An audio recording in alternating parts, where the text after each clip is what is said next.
Hi, I'm Ella Feingold. How are you? Hope you're doing really well.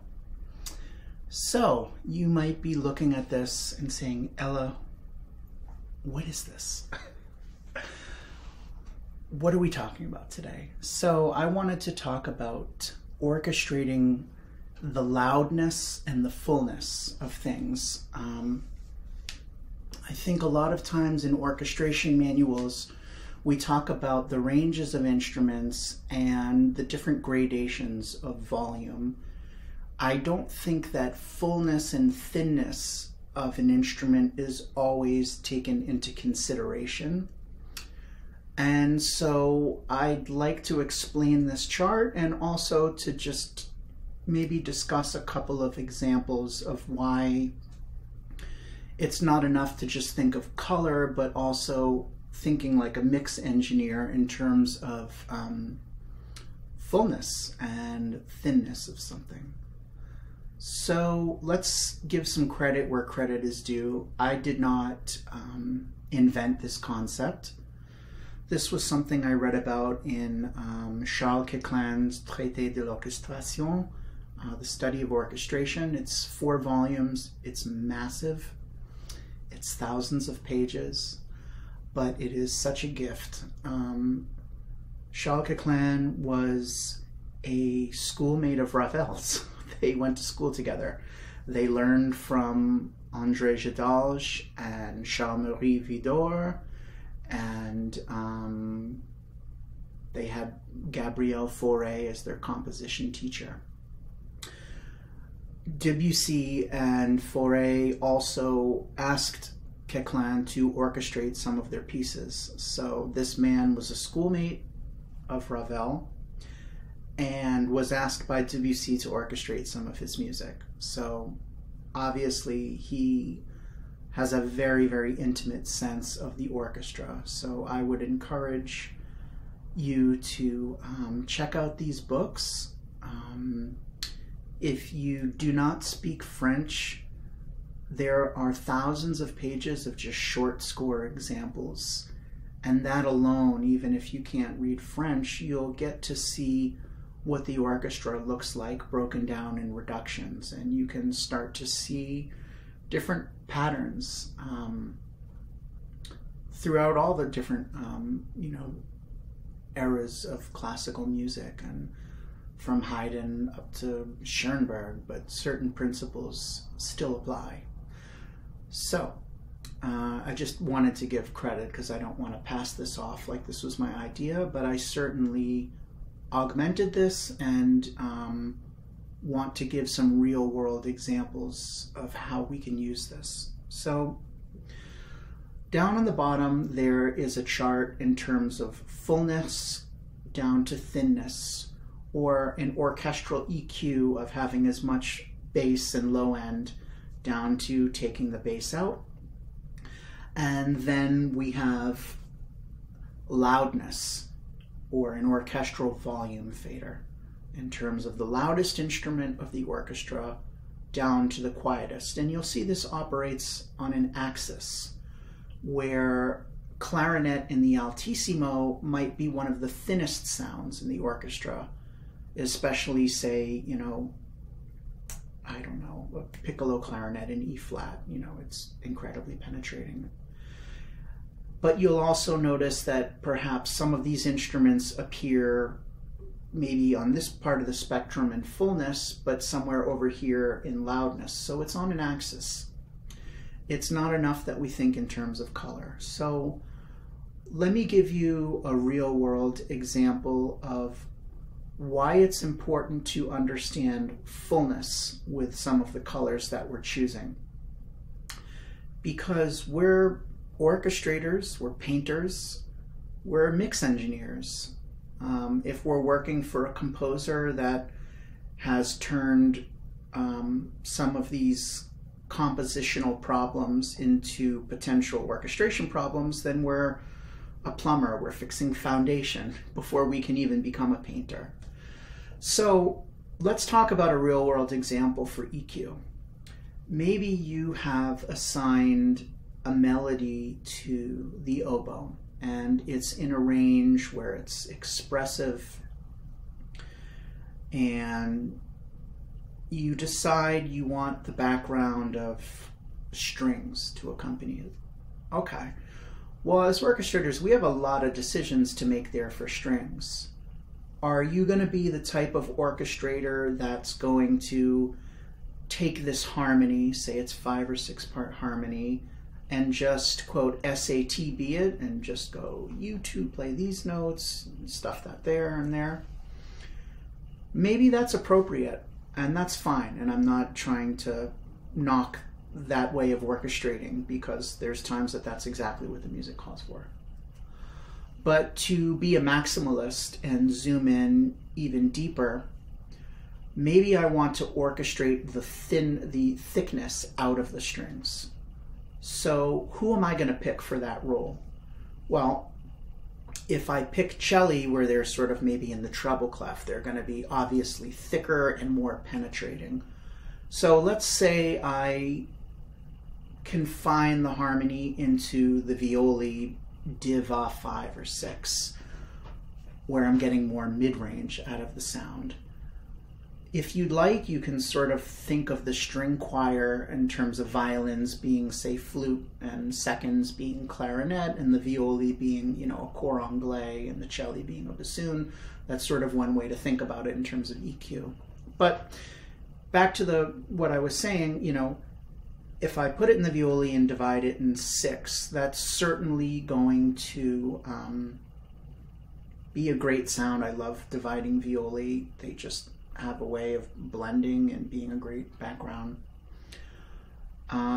Let's say I want to put it in the violins and do diva 3 in the firsts, diva 3 in the seconds, and let's say I ask them to play non-vibrato sul pont quasi-harmonic. So these are decisions that I'm making. I chose to put them on an instrument where the strings are thinner than a viola or cello. So remember, the fatter the string, the fatter the sound. So by choosing violins, I'm taking out some of the thickness rather. Still waking up. And by using sul pont, non-vibrato, quasi-harmonic, I'm introducing high-mid. Well, now I'm realizing that's not a great color for me, because now it's very much in the sonority of what the oboe already has. And so I'm not really creating a contrast. I'm just turning up high mids everywhere. Maybe it's not a pleasant sound to you, but it's certainly robbing the oboe a little bit. So let's say I want to go on the opposite end, and let's say I still want to keep it in the violins. I don't want it in the cello. So the polar opposite end of that spectrum would be consort with mutes on. So now I'm taking some mid-range out of the sound. Sul tasto, or sul tasto flautando.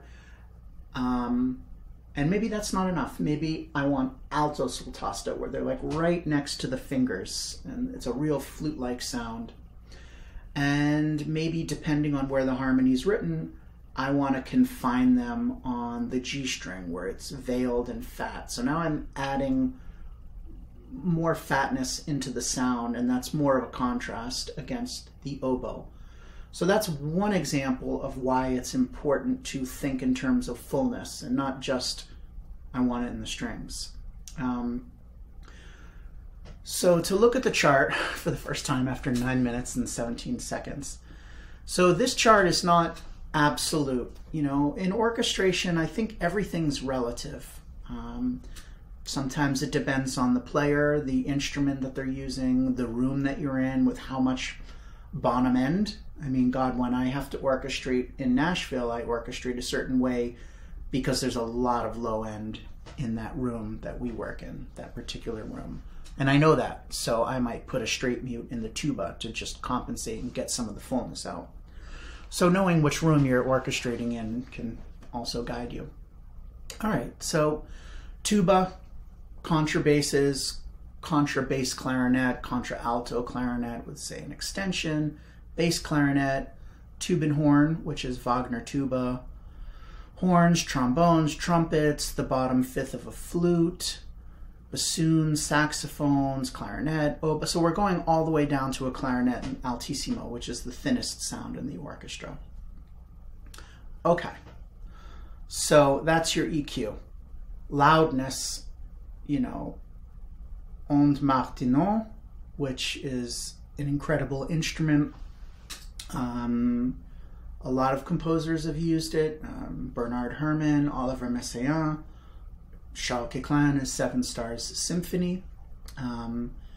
It can be like a laser through the orchestra. It sort of, to me, is almost like every member of the orchestra. It can take on the quality of an instrument that it's, you know, following or even accompanying. It can also play very quiet just because of the electronics and all of its capabilities. It's an incredibly versatile instrument. So timpani, percussion, an organ with the stops pulled out, tube and horn, Wagner tuba, trombones, tutti strings, high piccolo, high trumpet, first and second violin at fortissimo. I would even add on their E string where they're incredibly penetrating. So if we just stop here, you'll notice that these are a lot of things that you will see in a tutti, you know. So there's no mistake that we choose these colors when we need loudness. It's not enough to just write F, F, F. We need to choose colors that can actually do F, F, F, you know, fortissimo. So going down the line, you know, we get all the way down to flutes in the low register, and certainly clarinet, who's the only person in the winds that can really do a true niente. So why do I need to know that? Maybe I'm orchestrating a tutti in the winds, and it's a long diminuendo, and I want people to gradually leave. So I need to have an understanding of who can be the quietest. So if I were to have, say, an oboe and a flute and a clarinet, say, all on middle C, going from fortissimo all the way down to pianissimo, not necessarily the most musical gesture, but I would take out the oboe first because it's not going down to niente, and in terms of EQ, it has mid-range, and then I would have the flute, and I would have the clarinet linger the longest because it can achieve a true niente. So that's a way of orchestrating the diminuendo and the dynamics.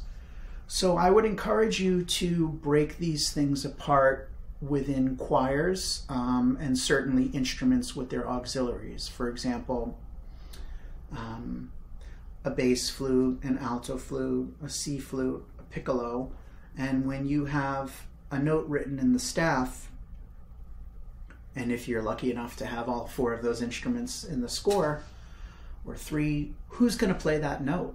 You know, which are you choosing? Are you choosing piccolo because you want it really, really transparent? Are you choosing the flute because you just want that note to be a little more neutral? Are you choosing alto flute because you just want more, say, fullness to the sound, maybe a little more mystery? Are you choosing bass flute where it's a little bit weak? You know, so these are all considerations. You know, nothing is just there on the page. So this was something that I consulted with my friend to just double check and confirm. So let's say we do have 4 trumpets and they all double on something. So an open trumpet, cornet in C, trumpet in bucket mute, and flugelhorn. I chose bucket mute just because I wanted to keep these all sort of in the same color. Obviously we have harmon mute with the stem in, the stem out, the stem pulled. We've got, you know, whisper mute, and there's so many other colors with mutes, but to me this is sort of all somewhat in the sonority of something open. Although you can argue that a bucket mute in the trumpet can be a little more clarinet-like, but I digress. So if you have this C here, and let's say a composer just gave you C for 2 bars, and you have 4 people, well, yeah, some orchestrators might write trumpet, A4, P, hairpin, FF. I'm done. I'm going to go have lunch. There's music where that's absolutely the right decision. There's no need to be a maximalist. And you have to know who you're working for if it's not your own music and what they want. Maybe their music doesn't require refinement, but maybe it does. And if it does, number one, by staggering the entrance of people on this C, you are not only adding loudness just by the addition of people, but you've also made some choices here in terms of who can be the quietest. So now we're exploiting this by going flugelhorn, trumpet in a bucket mute, cornet in C, and trumpet. So now we've sort of orchestrated the dynamic by addition of people, by choosing very, very close colors. So I kind of want to end the video there, and it's just something I think people should be mindful of when they are choosing colors. And that's it. So have a wonderful day, morning, evening, wherever you are. And remember to love yourself and each other. Thank you so much for checking it out.